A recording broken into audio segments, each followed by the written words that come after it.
Mac and Dana and Kyle are dead to me. So you're the only one I like at Sidious anymore.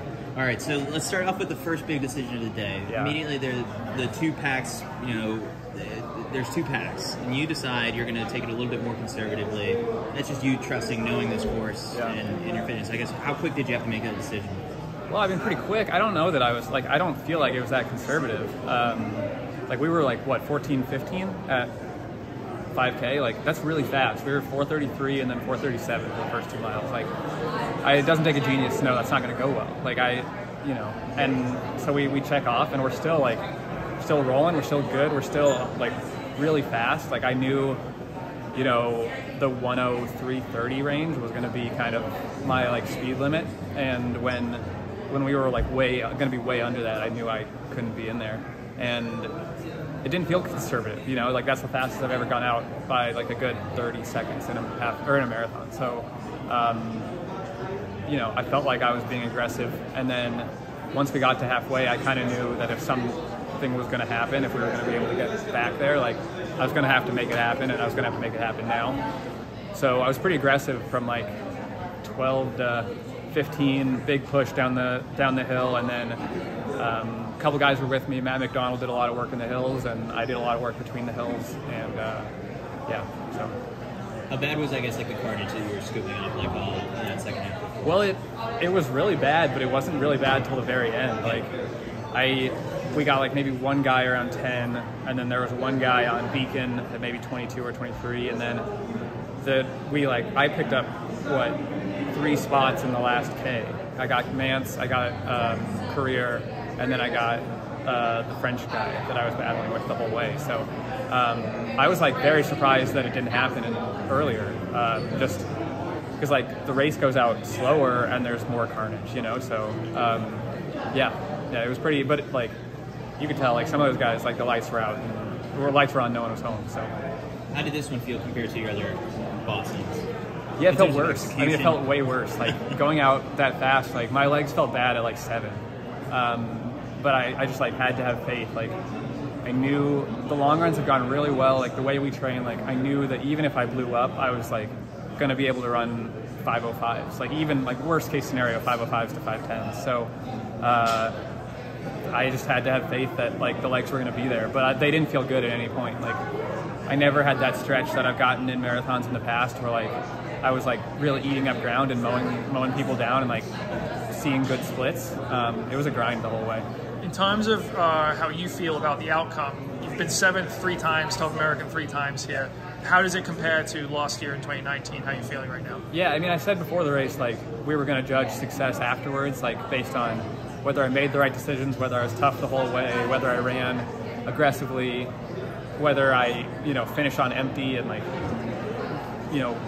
think I did all that. I certainly do. I really want to be up front again, like I was in 2019. That was still the best feeling in the world, to be leading the race at 22 miles. But at the same time, I'm not going to chase that feeling just to be up front. I have to make good decisions, and I hope we can get to a point where I can feel comfortable going out in 62:30, but we're not there yet.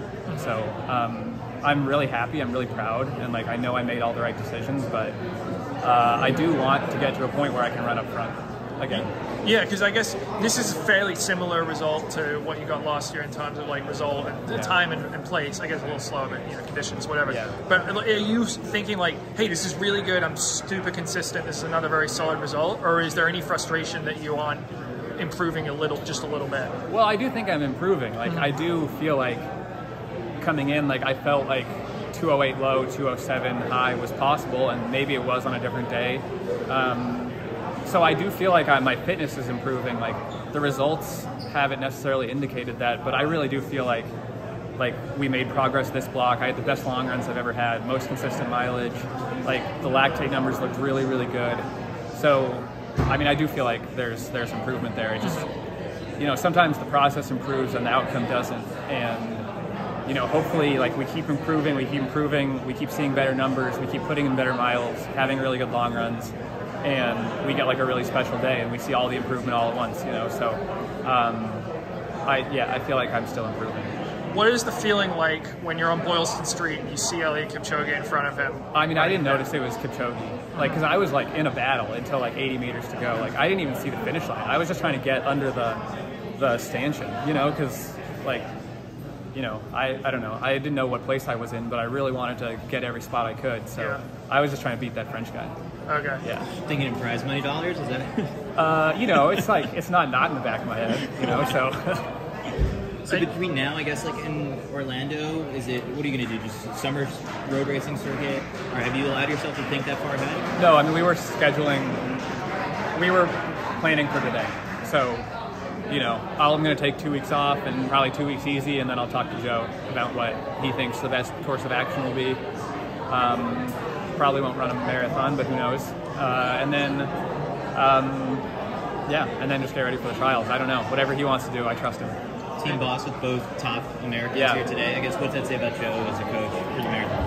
Oh, I mean, he's, you know, like, Joe's really smart and he's really dedicated, and I've really been impressed with the last year and 15 months or so that I've been working with him, and not just from his like mind, but also like he doesn't always come off as like the warmest guy, but like he's really there for all of his athletes, and I feel very supported by both him and the team, and it was a special day, and like we got back